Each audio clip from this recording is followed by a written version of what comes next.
تو کس چیز پہ خان صاحب نے ایبسولوٹلی ناٹ بولا؟ تو یہ اسی ایبسولوٹلی ناٹ کہ آج آپ نتائج دیکھ رہے ہیں، اور آج دیکھا تو نجم سیٹھی صاحب نے یہ جو اسٹیٹمنٹ دیا اس کے بعد، اچھا یہ ضروری تھا اس چیز پہ بات کرنا، لیکن اس سے بھی زیادہ اہم ایک اور چیز ہے جس پہ بات کرنا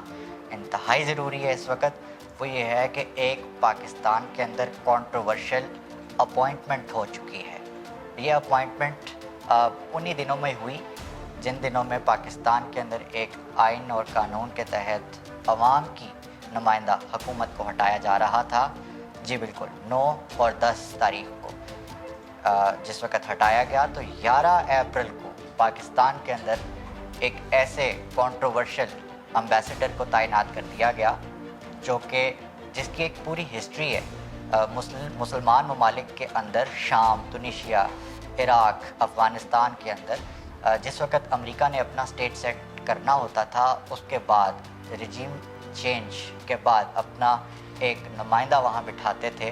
اور اس کے اوپر آج بات کرنا بڑا ضروری ہے۔ اس کے اوپر بات کریں گے، میں سب سے پہلے ظفر ہلالی صاحب کا ایک ٹویٹ ہے، میں وہ پڑھ کے سناتا ہوں آپ کو تھوڑی سی اسٹیپ بائی اسٹیپ چیزیں سمجھانے کی کوشش کروں گا کہ وٹ وینٹ رانگ، اور پاکستان میں کس طرح سے چیزیں اب آگے بڑھائی جا رہی ہیں، اور ایک پوری سازش تھی جناب جو گھڑی گئی پاکستان کے خلاف۔ ظفر ہلالی صاحب جو ہے وہ ان کی ٹویٹ کہتی ہے کہ یہ جو The new US ambassador to Pakistan is reportedly a regime change specialist, having served in Syria, شام کے اندر، تیونس کے اندر انہوں نے اپنی خدمات انجام دی، ٹھیک اس وقت خواتین حضرات جس وقت ان دو ممالک میں رجیم چینج کیے جا رہے تھے یا کیے جا چکے تھے، اس کے بعد کے تمام معاملات سنبھالنے کے لیے ڈونلڈ بلوم صاحب کو وہاں پہ اپوائنٹ کر دیا۔ کیا انکلوڈ کر دیں افغانستان کو بھی؟ اس کے اوپر اسد عمر صاحب کا جو ریئیکشن تھا وہ ہم کسی صورت اگنور نہیں کر سکتے۔ کیوں؟ کیونکہ وہ اس چیز کی ترجمانی کرتا ہے جو کہ ہمیں سمجھنی ہے اس وقت، بہت ضروری ہے۔ اسد عمر صاحب کا جو بیچ میں ایک بیان تھا وہ میں آپ کو پڑھ کے بتاتا ہوں۔ اسد عمر صاحب نے اس اپوائنٹمنٹ کے اوپر کہا تھا کہ ڈونلڈ بلوم اس وقت عراق میں امریکی سفیر تھے جب امریکہ نے عراق پر اٹیک کیا تھا۔ تو یہ چیزیں کہاں جا رہی ہیں؟ مطلب اگر ہم دیکھیں تو یہ وہی کردار ہیں جو کہ پاکستان کے اندر جو رجیم چینج آپریشن کا اہم کردار رہے، حصہ رہے، وہی لوگ اب پاکستان کے اندر اپوائنٹ ہو رہے ہیں، اور جن کا جو ماضی ہے وہ سارا داغدار ہے۔ آپ دیکھیں جس بھی ملک کی اکانومی کو ختم کرنا ہو، جس ملک کی حیثیت کو ختم کرنا تھا، عراق، شام، تیونس،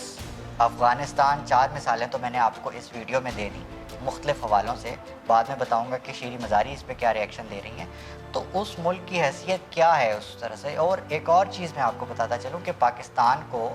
ڈونلڈ بلوم کا تحفہ دینے کا ایک اور بھی مقصد تھا کہ پاکستان کو پاکستان کی شاید یہ جو میں نہیں کہنا چاہتا، وہ نہیں ادا کرنا چاہتا الفاظ، پاکستان کو اپنی اوقات دکھانے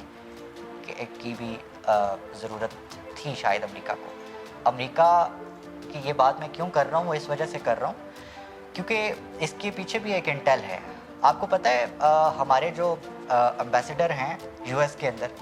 وہ اس وقت یو ایس کے اندر آفیشیلی اپوائنٹڈ پاکستانی امبیسڈر نہیں ہیں۔ مسعود خان صاحب کی بات کر رہا ہوں۔ مسعود خان صاحب سے پہلے اسد مجید صاحب ہوا کرتے تھے، اس سے پہلے جو ایک سفیر ہوتے تھے، تمام ایک پورے پروٹوکول کے ساتھ اپوائنٹ ہوتے تھے، اور اس کی اپوائنٹمنٹ کا ایک طریقہ کار ہوتا ہے خواتین حضرات، وہ یہ کہ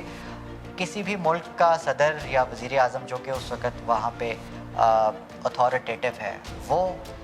اس کے سامنے اس مہمان سفیر کو جا کے اپنے دستاویزات جمع کرانے ہوتے ہیں، اس کے بعد وہ آفیشیلی اپوائنٹ ہوتا ہے اس ملک میں، اور وہ اپنی ایکٹیویٹیز کو جاری رکھ سکتا ہے۔ اس پہ سوال اٹھنے چاہیے کہ ڈونلڈ بلوم اس وقت کس حیثیت میں، چونکہ ابھی تک اس نے پریزیڈنٹ آف پاکستان کو اپنے دستاویزات جمع نہیں کروائے، وہ آفیشیلی نہیں مل سکتا، لیکن سٹل ڈونلڈ بلوم نے اسٹاک ایکسچینج آف پاکستان کا دورہ کیا آتے ہی۔ کس حیثیت میں؟ آتے ہی وہ سیاستدانوں سے ملاقاتیں کر رہا ہے، جس ایک ملاقات کے اوپر شیریں مزاری صاحبہ جو ایکس ہماری ہیومن رائٹس منسٹر تھیں، انہوں نے ریئیکشن دیا، اور بالکل ٹھیک دیا، میرا خیال دینا بھی بنتا تھا کہ وہ کس حیثیت میں بلاول زرداری سے ملاقاتیں کر رہا ہے، اور ہے بھی ایک کانٹروورشل اپوائنٹمنٹ جس کے اوپر اسد عمر، جس کے اوپر آپ کے فارمر پرائم منسٹر، مختلف فارمر وزراء اور بڑے پاورفل اتھارٹیز کوشچن کر چکی ہیں اس کی اپوائنٹمنٹ کے اوپر، اور اس کے بعد آپ پورا پروسیجر کرنے کے نہ کرنے کے باوجود آپ لوگوں سے مل رہے ہیں، تو یہ تھوڑا اور کانٹروورشل ہو جاتا ہے کہ ان کی شاید پہلے سے ہی کافی انڈرسٹینڈنگ تھی اور یہ شاید کسی ایک ہی پلان کا حصہ تھے۔ اچھا، شیریں مزاری کا کہنا تھا، اعتراض کیا انہوں نے ڈونلڈ بلوم کی ملاقاتوں کے اوپر، ان کا کہنا تھا کہ اسلام آباد آئے ہوئے صرف ابھی 2 ہفتے ہوئے ہیں اور یہ ملاقاتیں سفارتی آداب کے خلاف ہیں، اور کیونکہ بلوم نے اپنی سفارتی اسناد صدر مملکت کو پیش نہیں کی۔ شیریں مزاری صاحبہ کے تو ریزرویشنز بالکل ٹھیک ہیں، اس کے اوپر عوام کے بھی ریزرویشنز ہیں، اور عوام جو کہ ایل انفارمڈ نہیں ہے، ویل انفارمڈ ہے، میں بھی سمجھتا ہوں، اور یہ تمام وہ چیزیں جو آپ کو پہلے سے پتہ تھی، میں نے صرف اس کے اوپر آ کے تھوڑی سی وضاحت کر دی، مختلف چیزوں کے حوالے دیے، سٹیپ بائی سٹیپ آپ کو سمجھانے کی کوشش کی کہ یہ تمام چیزیں کس طرح سے رن کر رہی ہیں، اور یہ آپ کو جاننا بہت ضروری ہے، چونکہ میں سمجھتا ہوں یہ اس پورے 2 ڈھائی 3 مہینے میں آپ لوگوں نے جو چیزیں خود اپنی آنکھوں سے دیکھی ہیں وہ آپ برسوں اپنی زندگیوں میں تو کم از کم بھول نہیں پائیں گے، اور یہ جو نیو جنریشن ہے ہماری، اس میں تو ڈیفینیٹلی جن کو ایل انفارمڈ کہا جاتا تھا، they are well informed people, تو یہ تمام چیزیں خواہد نظر جو آپ کو پتہ ہونی چاہیے۔ ڈونلڈ بلوم کے بارے میں بھی نظر رکھیے گا آئندہ کہ یہ کیا چیزیں چل رہی ہیں، کس طرح سے چل رہی ہیں، اور یہ تمام جو پورے سازش پلاٹ کی گئی پاکستان کے خلاف، اس کا تو آپ کو پہلے سے ہی علم ہے، چیزیں بس جو بیچ میں ہو رہی ہیں وہ اسکپ مت کیجیے گا۔ یہ تمام چیزیں کرنے کے بعد، کہنے کے بعد میں ایک چیز ضرور کہنا چاہوں گا، وہ یہ کہ پاکستان کے خلاف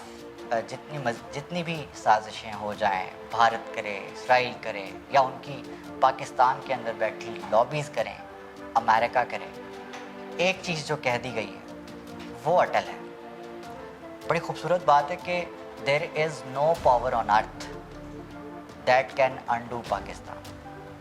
پاکستان کو ہمیشہ قائم رہنا ہے، دائم رہنا ہے، پھلتے رہنا ہے، پھولتے رہنا ہے، اپنے پاکستان کا، اپنے آس پاس سب کا، خاص طور پہ جس طرح کے اس امپورٹڈ گورنمنٹ نے حالات پیدا کر دیے ہیں، تمام کا بہت خیال رکھیے گا، اور خاص کر میرے، آپ کے، ہم سب کے پاکستان کا بہت خیال رکھیے گا۔ Thank you very much. خدا حافظ۔ پاکستان زندہ باد۔